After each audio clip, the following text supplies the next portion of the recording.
Hello, this is video 3. Thank you for joining me for this video. This is the last video in the series that I've been doing regarding the physical health benefits of a biblical fast. Just to remind you, this is about a biblical fast. And the reason for this information that I'm sharing with you is so that you get to know, maybe you're being reminded of all these wonderful mechanisms that God put in our body when He created us. Yes, it was all put in our body when God created us. It's not a situation, as the world wants to make it, that, our bodies have evolved into these amazing machines that self-heal. No, it is God who put these mechanisms in our body when He created us. So this information that I'm sharing with you is to help us to know what science is now catching up with how God created us, and is now finding out all this wonderful information about these mechanisms that God put in our body when He created us. And the purpose of all this is so that you glorify God even the more.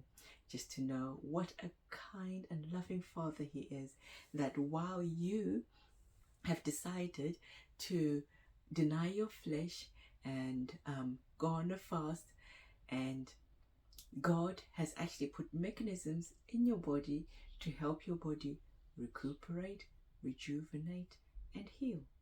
So this is just amazing. As I begin, I want to just remind you that the information I'm sharing is not regarding a Daniel fast or a juice fast or a vegetable fast. This information is applicable for those who are doing an absolute fast or a water fast. And I just want to remind you that I'm in no way prescribing for you to fast. This is something between you and God. And the length of the fast, again, is nothing that I'm telling you in any way. That is between you and God. I will also want to say that if you're somebody who has any health conditions or takes certain medication, you might want to let your medical doctor be aware that you're fasting, and they might be able to supervise you while you're fasting. The other thing that you might want to also be aware of is the length of the fast. Depending on the length of the fast, it might be a good idea to fast under the supervision of your medical doctor. And again, all this is nothing that I'm prescribing you. This is obviously something that is between you and God, and I just want to give these advice as these can be options that you can explore if there are any concerns. Okay, so today I'm talking about stage 5 of fasting and how to start eating again after fasting. As usual, I have my notes with me just to keep me on track. So every now and then I might just look back at my notes just to ensure that I'm staying on track. The other thing that I want to point out is, if you have just joined me for this video as the first video that you're watching, please do go back. There's video 1 and there's video 2, and they go through the other stages of fasting. In this video, I'm going to be talking about stage 5. However, even if you're not going to go to stage 5 for fasting, which is where you haven't eaten for up to 3 days, that's 72 hours, it will be beneficial to you to watch this video, because in this video, I'm also going to be talking about how to start eating again after a fast. So, stage 5. This is when you haven't been eating for up to 72 hours. What is happening at this stage? This is where we talk about stem cells and immune system regeneration. So, first of all, what is the immune system? The immune system is the defense system in our body This is the system that is activated when we have any foreign object that would do harm to our body that enters our body. So these could be in the form of viruses or bacteria, or it could be when you've been cut and maybe some little object goes into your body. This is when the immune system is activated, and the immune system is our defense system. So when it is activated, it is trying to quickly get rid of whatever that harmful object is that has entered your body, so that that object or that microorganism does not cause any harm to your body. Now, as we get older, as with a few of the other, some of the other systems in our body, then the efficiency of our systems, the immune system, might not be as it was when we were younger. So the immune system regeneration at this point, how does it take place? We have something called stem cells, and when we get to 72 hours, the stem cells are activated, and these stem cells, they are something that would have are activated even when we're young, but as we get older, the rate at which these stem cells are activated has declined. But when you fast for up to 72 hours, the rate at which the stem cells are activated is really ramped up. And what are stem cells? So stem cells are cells that we say non-differentiated cells, where a cell has just got this standard structure. It hasn't yet developed into a specialized cell where it is part maybe of the immune system, or it's part of the intestines, or it is part of your heart, because once they come to the various organs, they become more specialized in how they look, the structure, and how they work. But stem cells are just a standard cell that doesn't yet have that specialization. So when you have an increase in the number of stem cells in your body, these stem cells can then at 72 hours be co-opted into the immune system, and therefore they become part of the immune system, and they take on the specialization that is relevant for the immune system. This actually gives a boost to your immune system, rejuvenates it, and makes it more efficient. And obviously, this is of benefit to you. There are various mechanisms how this takes place, but we're not going to go into that detail in this video. So that is actually the main thing that happens at 72 hours. However, I would also like to remind you that all those other systems, all those other mechanisms that we talked about that were happening in stage 1, stage 2, stage 3, stage 4, and now stage 5 continue taking place. It's not as if only at stage 2 do we get the decrease in insulin resistance. If we move to stage 4, that's no longer happening. No, these mechanisms are all still active until a point of refeeding. So the next thing I'm now going to talk about is how you start to refeed. Now, the guideline is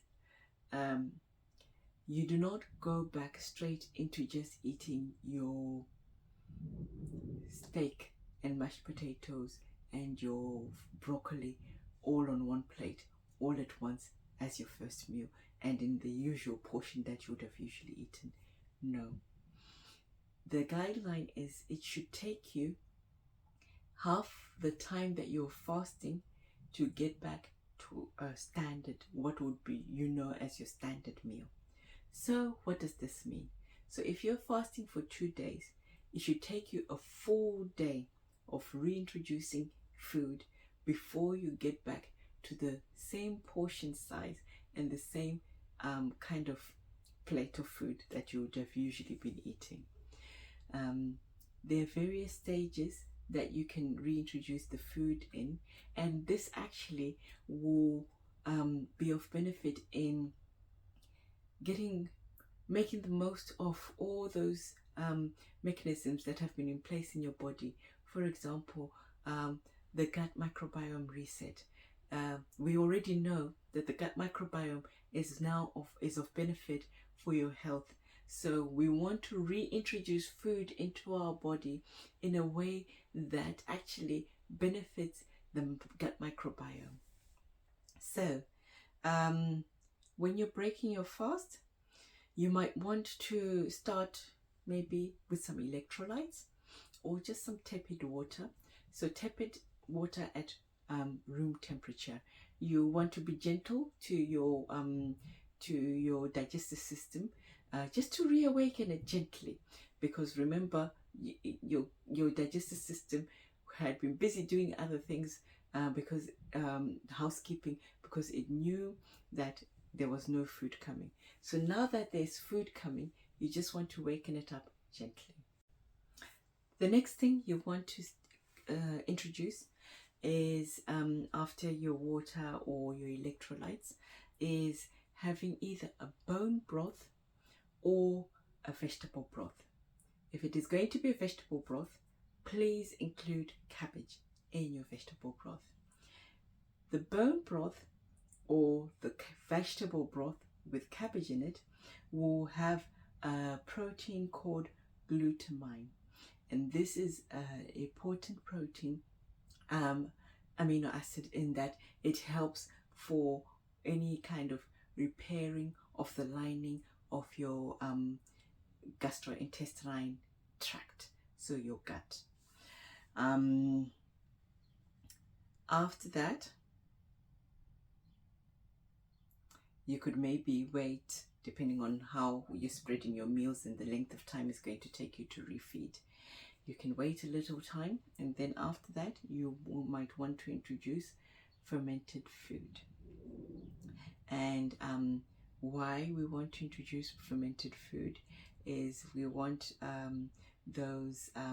it's a probiotic, and that probiotic means we actually have some live bacteria in there that are of benefit in our gut, and that will actually help to add to our gut microbiome. Do try and get Greek yogurt, and if you look, it will actually tell you if it has live bacteria in it. If you don't want to introduce with Greek yogurt, you can also think of other fermented foods such as kefir, sauerkraut, kimchi, a miso soup, tempeh.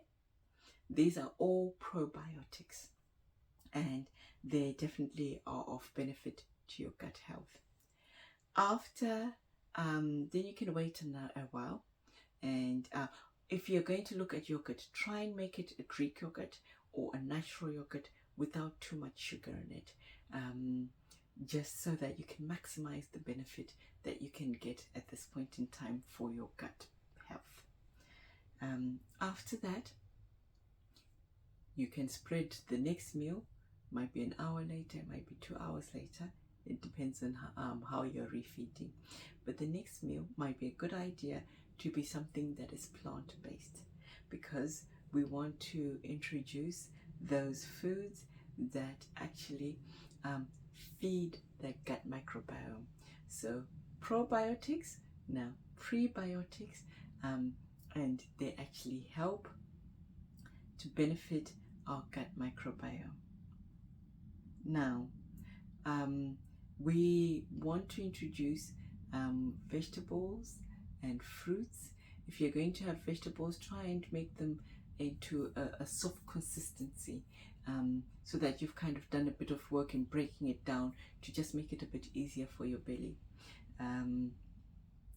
And you can also think of introducing things such as spices, herbs.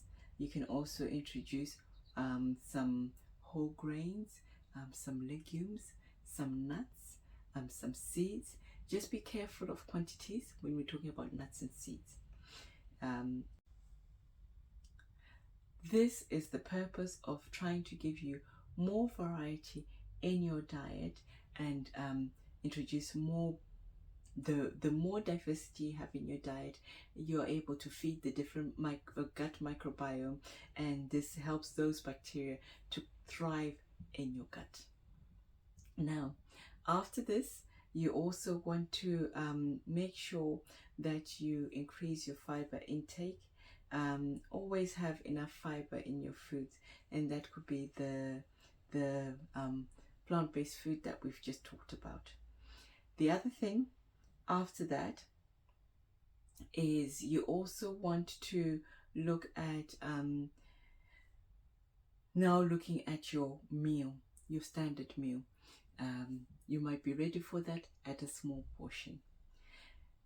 This is also a chance, besides how you refeed in food that you take in, you might also want to think about other things that might be of benefit to your health. So in stage 4, we talked about the dopamine reset. And what happens is when you've had that dopamine reset, your taste buds have actually changed in a way where when you start eating after a fast, you realize that food, your vegetables are actually have a great taste to them, and some of them are actually sweet. So you have a chance of getting the full taste that maybe your taste buds had become dull to previously because of what we spoke about with the dopamine reset that takes place at stage 4. This is also a chance if you're a person who had become addicted to maybe scrolling or whatever it is that you are now using as your dopamine fix. You might want to start see how you're reintroducing those, or maybe actually think of taking those things away altogether. At this stage, after the dopamine reset, you actually find it easier to do away with those things. Those things, the hold of those things on you has actually decreased, and it will make it so much easier to actually do away with those things. So that might be another thing you want to think about, besides how you are refeeding in terms of the food you're taking. Now, thank you very much for joining me in these 3 videos. I hope you have enjoyed the information I've shared. Please leave me comments. Let me know what you found most beneficial.